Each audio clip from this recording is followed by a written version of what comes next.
Hello guys, welcome to my YouTube channel Srishti coaching.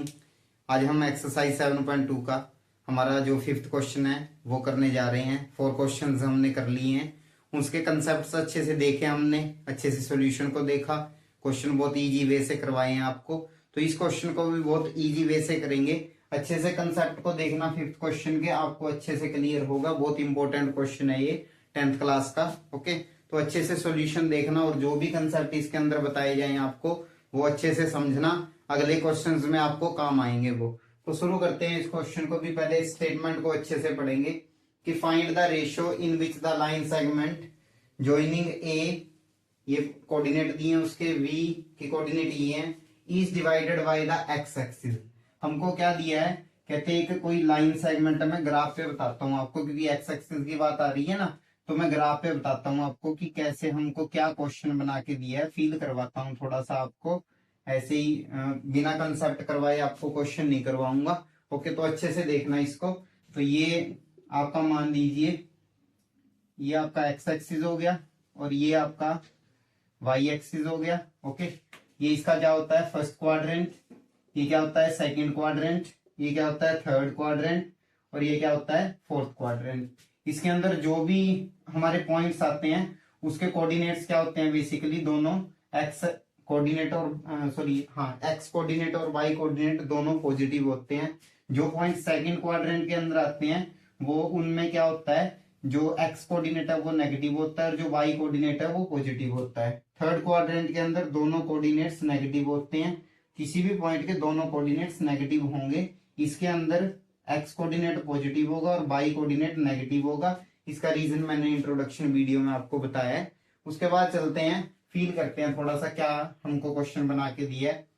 A point कहाँ पे है, 1,-5 है, ये पॉजिटिव है ये नेगेटिव है। पॉजिटिव नेगेटिव कहाँ पे आता है, फोर्थ क्वाड्रेंट के अंदर। मान लीजिए आपका कोई पॉइंट इधर है, ओके, और ये ए पॉइंट है आपका, और बी पॉइंट -4,5 है, क्योंकि तो पहला नेगेटिव दूसरा पॉजिटिव। नेगेटिव पॉजिटिव कहाँ पे आता है, सेकंड क्वाड्रेंट के अंदर।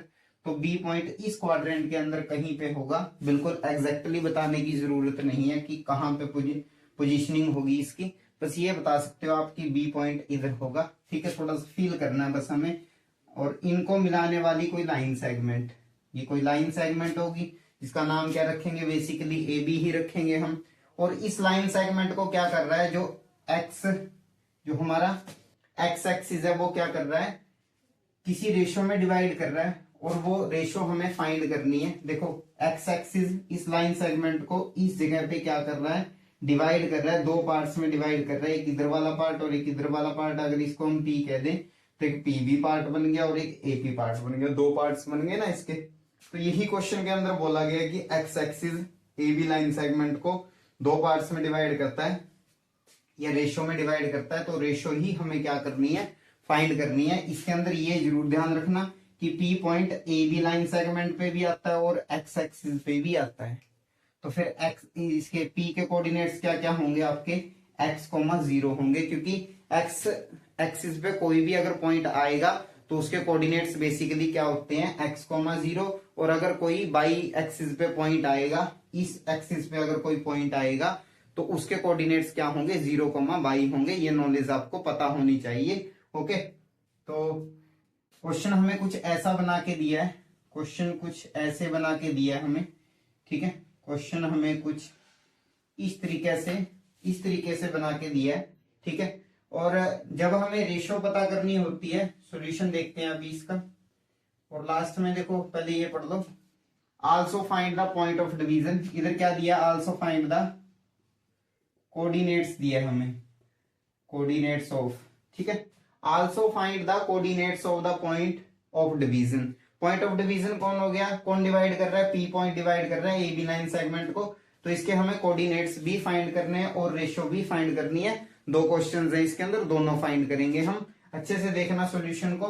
तो सबसे पहले तो क्या करेंगे हम, जब हमें 7.2 के अंदर या ऐसे क्वेश्चंस के अंदर जब हमें रेशो नहीं पता होती तो हम क्या करते हैं, इस रेशो को लेट कर लेते हैं कि लेट द रेशो, ये रेशो हमारे पास कितनी है, लेट द रेशो k/1। हमने रेशो क्या लेट कर ली, k/1 लेट कर ली कि पी पॉइंट क्या कर रहा है, ए बी लाइन सेगमेंट को इस रेशो में डिवाइड कर रहा है। ओके, तो अभी अगर इसके ऊपर सेक्शन फॉर्मूला लगाएं, यूजिंग सेक्शन फॉर्मूला, होता क्या है वो, x comma by m1 x2 plus m2 x1 plus नहीं आएगा m1 प्लस m2 और m1 by 2 plus m2 by 1 upon में कितना आया m1 m2।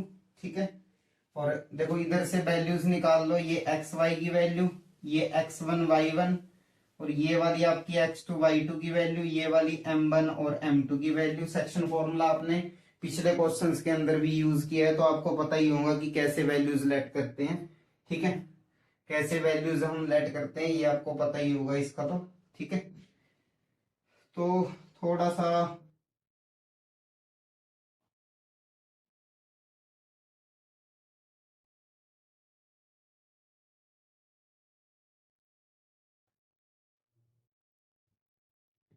तो इजी वे से सीखने के लिए मैं इसको अभी इरेज कर देता हूं और एक सिंपल फिगर बनाता हूं, इसकी एक सिंपल फिगर बनाता हूं जिससे अच्छे से आपको क्लियर हो पूरा कंसेप्ट या पूरा क्वेश्चन अभी।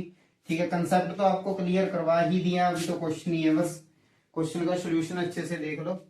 हमारे पास ए बी कोई लाइन सेगमेंट है, ए बी कोई लाइन सेगमेंट है 1, और बी कितना आपके पास -4, मैंने बताया था अभी इधर कोई पी पॉइंट आएगा और पी पॉइंट के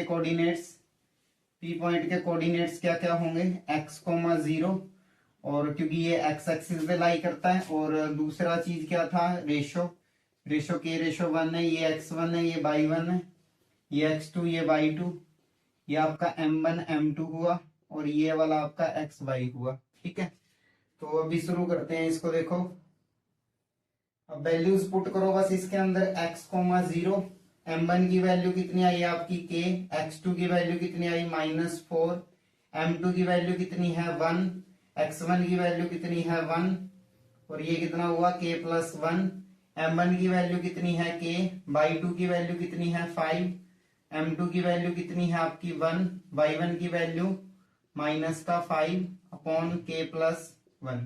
ठीक है, x, 0 अच्छे से देखोगे सॉल्यूशन को, -4k आया, +1 आया, अपॉन में k+1 आया, 5k -5 अपॉन में k+1 आया। ठीक है, इधर से क्या किया करते हैं हम, एक्स वाई, ये x कोऑर्डिनेट है, ये y कोऑर्डिनेट है, इधर ये x कोऑर्डिनेट है, ये y कोऑर्डिनेट है।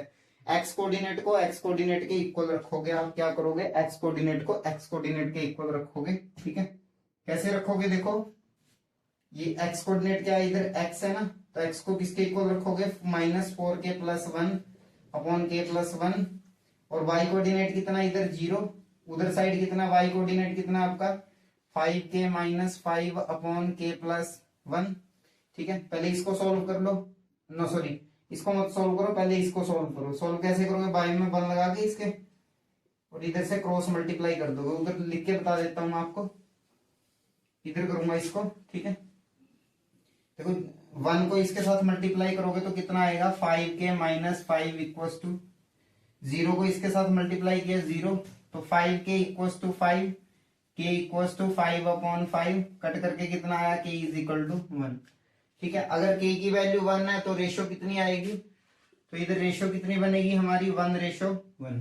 ये पहला क्वेश्चन था कि फाइंड द रेशो कितनी आई, 1:1 आई। दूसरा क्वेश्चन क्या है हमारा कि also find the coordinates of the point of division. अब अगर आप k की वैल्यू को इसके अंदर पुट करोगे, k की वैल्यू को अगर आप इस इक्वेशन के अंदर पुट करोगे, put the value of k, तो आपके पास x की वैल्यू भी आ जाएगी, -4 मल्टीप्लाई 1 + 1 और 1 + 1 x इक्वल्स टू -3, क्योंकि -4 + 1 -3 होगा, 1 और 1 कितना होगा 2। ठीक है, तो x की वैल्यू कितना है -3 अपॉन, तो इससे क्या हो गया, जो हमारी रेशो है वो तो निकल गई 1:1, और जो p के कोऑर्डिनेट्स हैं, जो हमारा p पॉइंट था, जो इसके कोऑर्डिनेट्स हैं वो क्या आएंगे, y कोऑर्डिनेट तो हमें पता ही है 0 है, x कोऑर्डिनेट कितना होगा, x था ना, x की वैल्यू कितनी है -3/2, तो p पॉइंट के कोऑर्डिनेट कितने हुए या क्या हुए p की वैल्यू आई हमारे पास -3/2, 0। तो 2 क्वेश्चन पूछे गए थे, एक रेशियो पूछी गई थी और दूसरा क्या पूछा गया था कि पॉइंट ऑफ डिवीजन के कोऑर्डिनेट्स बताओ। दोनों बता दिए हमने। कंसेप्ट आपको अच्छे से क्लियर हो गया होगा। ओके, एक्स एक्सिस की कंडीशन याद रखना कि अगर एक्स एक्सिस पे कोई पॉइंट आएगा तो उसके कोऑर्डिनेट्स क्या क्या होंगे, x,0 होंगे, और अगर बाई एक्सिस पे कोई पॉइंट आएगा तो बाई उसके कोऑर्डिनेट्स 0,y होंगे। ये कंसेप्ट अच्छे से ध्यान में रखना, ठीक है। वीडियो अच्छी लगी हो, सभी डाउट अच्छे से क्लियर हुए हो तो वीडियो को लाइक करना और चैनल को सब्सक्राइब करना मत भूलना। ओके, और वीडियो को ज्यादा से ज्यादा शेयर भी किया करो। Thank you for watching.